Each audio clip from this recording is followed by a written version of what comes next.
looking everywhere, that's how the story goes. Grab your gear, hold on tight. Previously in Dead Empire, Rome glittered with power, pleasure, and perfection, but the cracks had begun to show. In Chapter 5, whispers of death reached the highest courts. Gladiators with lifeless eyes, nobles falling sick with no cure, and ancient tombs echoing with screams no one dares to explain. But now, everything is about to break. Chapter 6 and beyond, the descent begins. Lysandra uncovers a forgotten prophecy in a hidden chamber beneath the Forum. Cassian, wounded and haunted, starts to suspect the infection isn't natural, but part of something older than Rome itself. Meanwhile, Emperor Tiberius begins to change, not just in mind, but in flesh. The Golden Empire is slipping into darkness. As parties turn into funerals and temples become tombs, a deeper evil awakens beneath the marble streets. In the chapters ahead, romance twists into betrayal, beauty becomes terror, and the living will envy the dead. Will love survive when the world begins to rot? Who will rise as Rome falls? Subscribe now to the Zombie Story Zone for the next thrilling chapter in this epic Undead saga. Your horror ride is just beginning. Welcome to the Zombie Story Zone, where the tales of the undead are widely known. Join the hunt, uncover. Rome still burned, but now in silence. At night, shadows moved through alleyways once lit by laughter. By day, the Senate still argued about taxes, banners, and legacy, all while the streets outside overflowed with whispers of the dead rising. Denial wrapped itself around power like ivy around a tomb. But in the hearts of those who ruled, something darker stirred. Princess Althea, half mad with worry, studied the Eastern scrolls in the palace observatory. Her visions were returning, clearer, crueler. Flames, screaming children, a throne made of bones. She confided in Sabina, whose research into ancient death rites pointed toward one terrifying conclusion. The Crimson Gate had been summoned, not broken. Below the palace, Helena Liviana formed her resistance.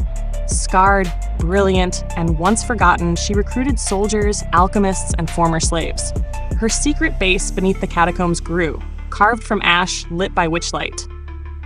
Glamour holds on, Lady Lysandra. Radiant in purple and gold, kept up appearances. She attended dinners, hosted poetry readings, and made love to Cassian in the imperial baths, their passion desperate, fevered. He promised to protect her and the child she carried. But Lysandra had her own secret. Aquila Drusus, ever cloaked in mystery, revealed to her that he was no mere noble, but the last living heir of a cursed bloodline. His magic could slow the infection, bend death, if she was willing to pay the price. The betrayal, that evening, Minister Tiberius Corvinus summoned a secret council beneath the Senate chambers. He unveiled a new army, clad in black and red, masked, breathing strangely, the Silent Legion. When questioned, he smiled coldly and whispered, "They obey without fear, because they no longer breathe." The council recoiled, but too late. His guards struck. Senators were slaughtered, their blood used to feed the enchantments binding the undead warriors to Corvinus. Corvinus crowned himself executor of the Crimson Pact. Nash Rome fractures. The Empress wept blood in her sleep. Sabina vanished into the underbelly of the palace. Cassian and Helena prepared to strike. The first undead infiltrated the Temple of Mars and prayed. The palace dripped with perfume and paranoia. As fear whispered through the marble halls, Empress Marcelina announced an extravagant feast, one last show of power to silence the growing unrest. She called it the Night of Eternal Grace. But Rome knew better. Behind painted smiles and glittering gowns, everyone felt it. The end was coming. A city on edge. The Colosseum had been closed. Temples were quiet. Markets were half empty. The southern districts were sealed. Smoke hung over the city, but no one dared speak of what burned. In secret, Princess Althea met with Helena Liviana, Sabina, and Domina Cellini beneath the palace. The four women, fierce and cunning, plotted their next move. Sabina had deciphered the last of the scrolls. The Crimson Gate does not open alone. A key of royal blood must turn. Althea went pale. She was that blood. A dance in the dark. The feast began at sundown. Candles lit every hall. Silk draped the banisters. Music swirled like smoke through the air. And in the middle of it all, Lady Lysandra, resplendent in a flowing emerald gown, danced beneath a shattered chandelier. Her child moved within her. Cassian watched, spellbound, unaware that Aquila Drusus stood in the shadows, murmuring protective spells under his breath. Helena arrived late, clad in obsidian armor, a signal. The moment she entered, she locked eyes with Corvinus and smiled. Blood on the banquet table. A scream shattered the music. One of the courtesans collapsed, convulsing. Blood bubbled from her lips, but not from infection. She had been poisoned. Seconds later, another fell, then a third. Corvinus stood, raising his glass. "You see," he said, "this city is already dead." But before he could finish his toast, Domina Selene threw a dagger. It struck true, piercing his shoulder. Chaos erupted. Guards clashed. The undead among them turned mid-battle, infecting allies. Flames tore through the drapes. Amid the blood, Junia Flavia, now half dead but still alive, chanted something ancient in a broken voice. The dead remember, the gate remembers, and now, so will you. The morning after the Feast of Shadows, the temples wept. Statues across the empire, Venus, Jupiter, and even Mars began to leak thick red liquid from stone eyes and mouths. The priests cried blasphemy. The nobles cried sorcery, but the people cried one word: curse. Rome was unraveling. The false sun, Princess Althea, stood on the palace balcony, her robes damp with sweat and ash. The sun no longer rose golden. It bled red through black clouds, casting the empire in eternal twilight. Her father, Emperor Valerian, locked himself inside his chamber. He refused food. He spoke only to shadows. In his absence, Cassian and Helena took control of the guard. Cassian, scarred from battle, grew colder by the hour. Lysandra, now visibly pregnant, begged him to flee with her, but he refused. Rome does not fall while I breathe. Dreams and despair. That night, Lady Lysandra dreamed of her child, born with black eyes and teeth too sharp. In her dream, it whispered, "You are mine, mother." She awoke screaming, wrapped in Cassian's arms, while Aquila Drusus watched from the shadows, muttering incantations of protection and prophecy. He now confessed the truth. His ancestors helped build the Crimson Gate. His blood, like Althea's, was bound to it. The Temple of Pluto Helena, Sabina, Selene, and Althea descended into the deepest levels of the Temple of Pluto, now abandoned by priests but haunted by silence. They found ancient mosaics depicting a ritual long forbidden. A sealing of the gate through a blood offering of royal lineage. Sabina confirmed it. If Althea died willingly at the gate, it could be sealed forever. But if she opened it first, even for a moment, the Empire could unleash an army to fight back. A final gamble. Althea said nothing, but her tear fell on the mosaic of the sleeping dead. Death comes to the Senate that evening. Undead senators, still wearing togas, still mouthing their old laws, stormed the Senate chamber. Junia Flavia, now something between life and death, tried to reason with them, but they remembered only order. They devoured anyone who refused to kneel. The sky broke. Acidic rain fell over Rome for 3 days without pause. It scorched marble, blackened statues, and burned flesh. The water turned the Tiber to rust. The people called it punishment from the gods. The dead called it awakening. The Colosseum falls. On the third day, during a desperate attempt to lift morale, General Caeso Varro hosted a final gladiator match at the Colosseum. Rome's bravest and last willing champions fought under a storm of ash. Nobles cheered, wept, and clung to hope.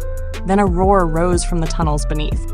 The dead came not from the gates, but the ground. 100 risen corpses, former champions, criminals, beasts, tore through the crowd. Gladiators fought to their final breath. Caeso fell with his sword still in his enemy's throat. His final act, slitting his own throat to avoid turning. The Colosseum burned. Shadows over the palace. In the imperial palace, Princess Althea collapsed after a vision so strong it bled from her eyes. She saw the gate fully open. She saw Cassian kneeling to it, or perhaps fighting it. The future was fractured. Lady Lysandra, now fully with child, could feel something in her womb stir whenever the dead approached.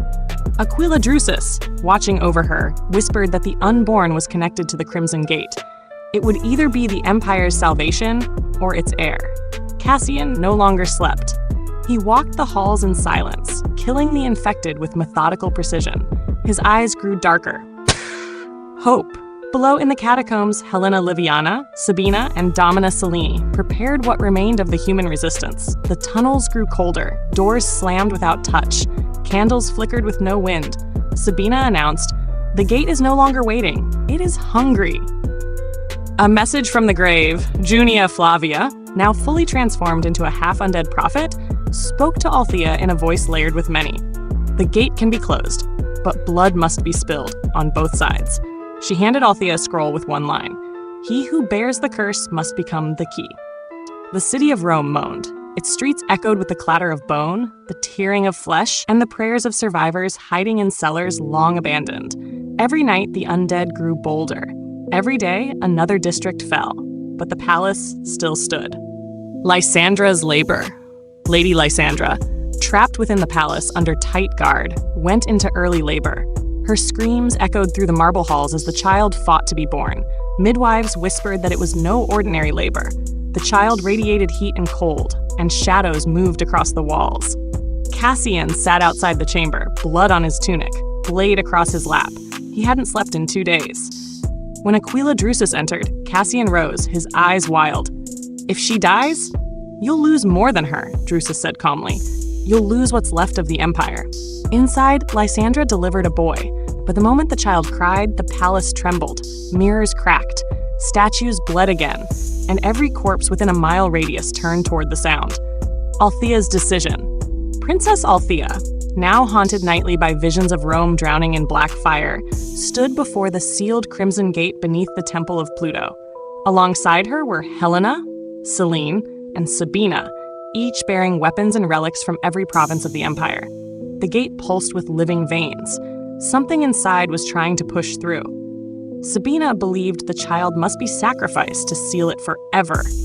Helena said they should use the child to control the gate, a living weapon.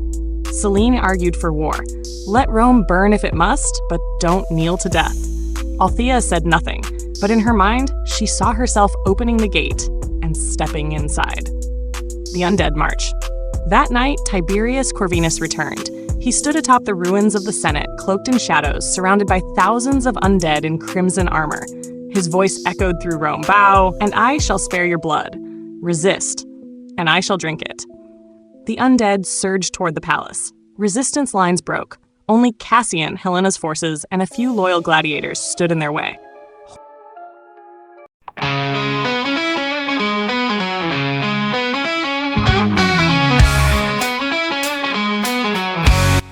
To be continued.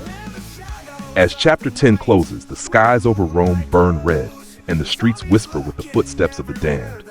The infection has breached the imperial palace, and what was once hidden in the shadows now walks boldly in the daylight.